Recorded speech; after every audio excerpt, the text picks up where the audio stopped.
Selamat datang pada video keempat saya dalam pembelajaran Mikrotik MT-CNA. Pada kesempatan kali ini saya akan membahas materi tentang IP address dan subnetting. Ada 7 poin yang akan saya bahas. Yang pertama, pengenalan IP address dan subnetting. Yang kedua, IP public dan IP private. Yang ketiga, class full dan class addressing. Yang keempat, kasus subnetting. Yang kelima, konsep blok subnet. Yang keenam, IP versi 4, delivery table. Yang ketujuh, yaitu konsep switch dan router. Oke, langsung saja kita masuk pada pembahasan yang pertama, yaitu pengenalan IP address dan subnetting. Apa sih itu IP address?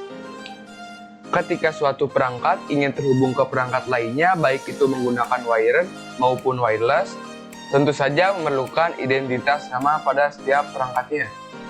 Identitas tersebutlah yang dinamakan IP address. Sedangkan subnetting adalah upaya atau proses untuk memecah suatu network dengan jumlah host yang cukup banyak menjadi beberapa network dengan jumlah host yang lebih sedikit. Teknik subnetting membuat skala jaringan lebih luas dan tidak dibatasi oleh kelas-kelas IP-nya. Oke, kita lanjut saja. Apa sih IP address private dan public?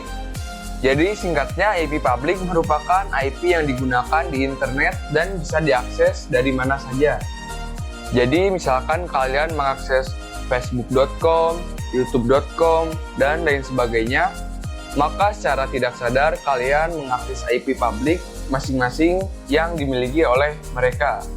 Asalkan device kita memiliki koneksi internet. Kemudian apa sih itu IP private? Alamat IP private biasa digunakan di dalam jaringan lokal dan tidak dapat diakses langsung dari internet.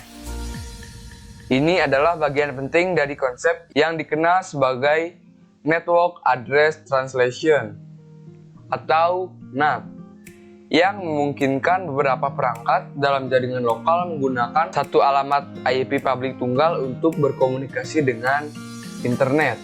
Untuk pengkelasan IP ada 3, yaitu kelas A, B, dan C. Untuk range kelas A yaitu 0 sampai 127, sedangkan kelas B dari 128 hingga 191.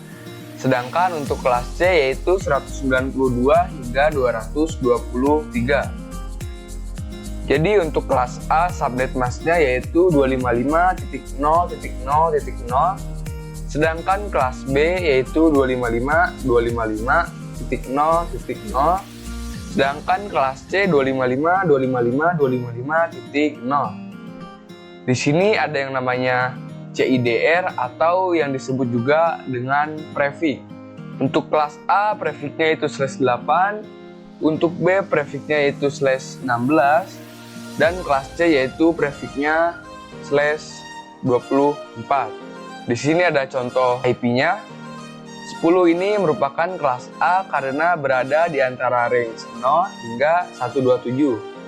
Sedangkan 172 berada pada range 128 hingga 191, di mana itu merupakan kelas B. Sedangkan 192 itu berada pada range 192 hingga 223, di mana itu merupakan range kelas C. Langsung saja kali ini kita akan membahas kasus subnetting. Misalkan kali ini kita akan memakai 100 host, kita tentukan prefixnya, subnet mask, total IP, IP network, broadcast, dan IP range. Pertama-tama kita cari prefixnya terlebih dahulu.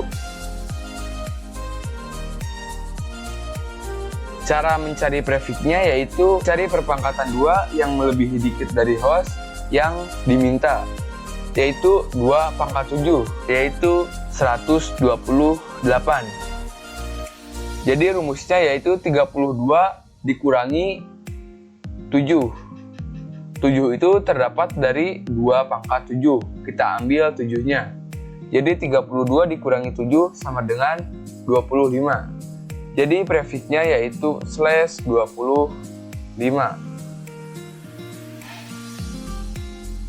Kemudian kita cari total IP-nya. rumusnya yaitu 32 dikurangi prefix, yaitu 32 dikurangi 25 jadinya 7. Jadi 2 pangkat 7 sama dengan 128. Jadi total IP-nya yang bisa dipakai yaitu 128. Kemudian kita akan mencari subnet mask-nya. Rumus subnet mask yaitu 256 dikurangi total IP. Jadi 256 dikurangi 128 sama dengan 128. Kemudian kita tentukan kelasnya. Misalkan kali ini kita akan memakai IP kelas C, yaitu 192.168.1.x/25. Kita cari broadcast-nya, IP network-nya,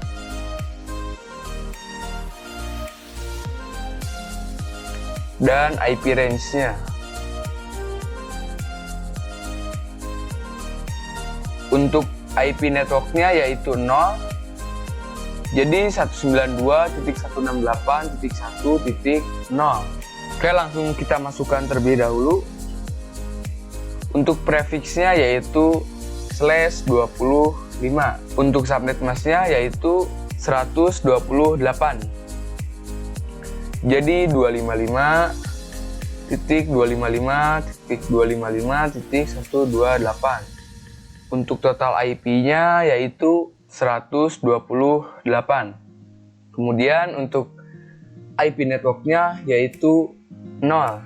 Jadi 192.168.1.0. Jadi untuk IP range-nya yaitu 192.168.1.1 sampai 192.168.1.126. Dan untuk broadcast-nya yaitu 192.168.1.127. Oke, kita lanjut. Kita masuk pada konsep blok subnet. Blok subnet diibaratkan seperti ruangan. Setiap blok subnet by default-nya tidak bisa saling berkomunikasi. Jadi misalkan ada kelas A, B, dan C.